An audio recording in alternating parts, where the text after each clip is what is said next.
Hello and welcome to Kaiju Kojin Plays, a channel about kaijus, games, crafts, and whatever else I can find in my closet that I can justify an Amazon referral link to. So you're probably wondering who I am. My name is Joshua Armstrong. I go by Josh. I have written 2 books. They are on Amazon. The first one is called the Rozen Chronicles, the Onyx ring, and the second one is called Awake. Both of them are wonderful reads, and they will soon be yanked from the shelves and given a fresh coat of paint when I re-release them. So I really hope to see some one-of-a-kind first prints at conventions for me to sign. So I'm one of the many COVID casualties of our time. Instead of watching 8 seasons of Netflix over the weekend, I decided to take a chance and break the cycle of work and unemployment and venture out to do something new. This entire endeavor is really for my son, though. I want to show him that you can succeed through hard work and effort, and that with a little bit of study, ingenuity, and business acumen, he can do whatever he wants.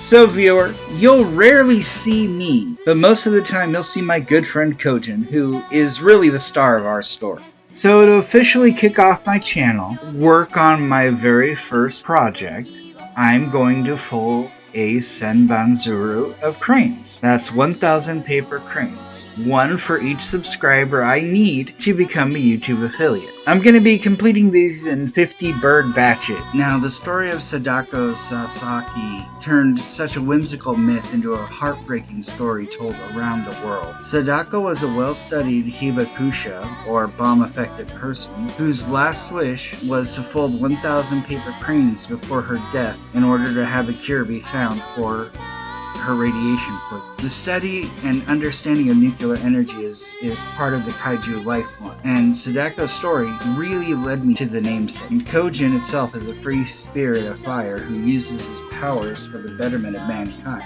instead of destruction. And reading about the story of that girl showed me that the power of a story and its narration is just as powerful. Now, in the story of Sadako, she doesn't finish her 1,000 cranes before she passes away, and her class finishes them in honor of her memory, a touching and heartwarming ending to a wonderful book I read as a child. But interviews with her family said she did finish the cranes long before she passed, and continued to make them well past 1,000. But which version is the better story? She dies disappointed in both stories. The story itself isn't about Sadako. It's not for Sadako, but for those who experienced her suffering from the outside and that sense of hope and defiance against fate that she had. I like that one. Not the one where she finishes her goal and learns that her childish dreams are unobtainable, but the one where she dreams about folding 1,000 cranes and just so misses the chance but leaves her with hope. And so this is my point with Kaiju Coach. His story is his and not mine. I'm sitting here holding 1,000 cranes, hoping against hope.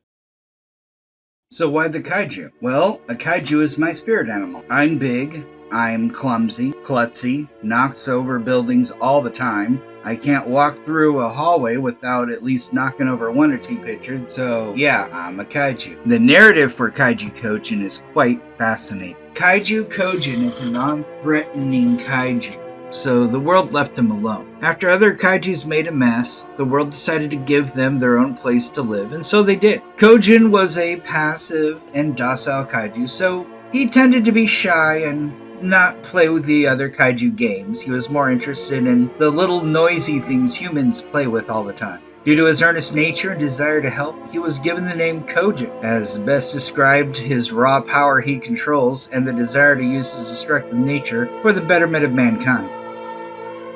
Kaiju Kojin's interests were noted by Monster Island staff and were nurtured into the kaiju he is today, and it was given the job of tech support for his fellow kaiju who took an interest in some of the various entertainments humans have to offer. He's quite the curious, studious, and loves to play games.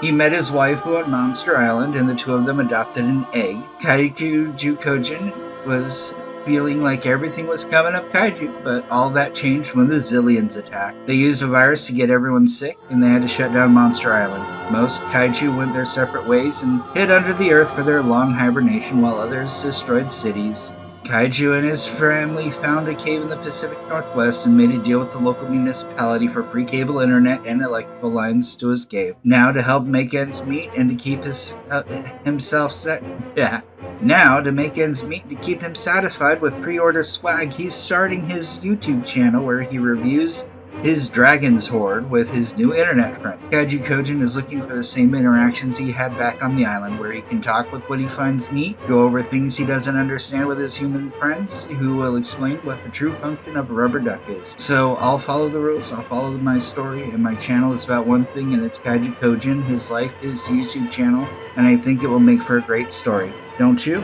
So, since I have some time to kill, I wanted to talk about my current project. It's something kaiju in size, called The Big Game. This is something my old roommate and I talked about well into the nights while planning sessions for our groups. I haven't been as active with RPG since his passing, but as a way to honor him and his insane homebrews, I thought I'd do something big and crazy. The concept is simple: create a campaign setting that allows modular insertion of whatever game module that was printed at the time. So as a way to start off my channel officially, I'm announcing the Curse of Art Van Wa campaign set. I won't go into details, but as future videos are going to cover that. But this is basically the big game we talked about. It's insane. Thank you for watching. Stay safe, wear a mask, and kaiju on.